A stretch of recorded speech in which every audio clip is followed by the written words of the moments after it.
નમસ્કાર, શો ટાઈમમાં આપનું સ્વાગત છે. ભાવનગરના ટોપ 3 સર્કલ પાસે આવેલ રજવાડી મામાદેવના સ્થાનક ખાતે રવિવારે ધુમાવતી દેવીના પ્રાણ પ્રતિષ્ઠા મહોત્સવની ઉજવણી કરવામાં આવશે. ગુજરાતમાં પ્રથમ વખત ભાવનગર ખાતે ધુમાવતી દેવીની પ્રતિષ્ઠા થઈ રહી છે.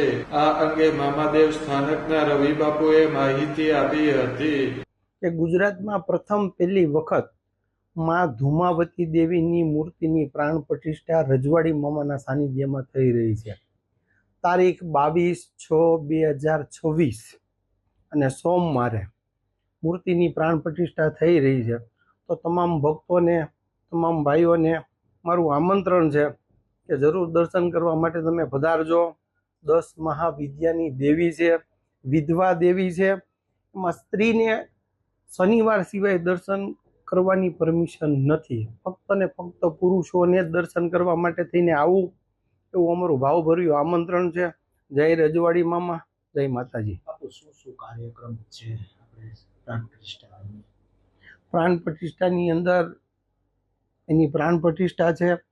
વિધવા બાઈઓને અમે બોલાવી છે. વિધવા લેડીઝો ઓછામાં ઓછી અમે 108 ભેગી કરવાના છે. અને એ વિધવા લોકોને અમારાથી જે વસ્તુ થતી હશે ને, એ તમામ વસ્તુ અમારે એ લોકોને દેવાની છે. વિવિધ ધાર્મિક કાર્યક્રમો સાથે પ્રાણ પ્રતિષ્ઠા મહોત્સવની ઉજવણી ઉપરાંત વિધવા મહિલાઓને યથાશક્તિ ચીજ વસ્તુઓ પણ આપવામાં આવશે તેમ રવિબાપુએ જણાવ્યું હતું.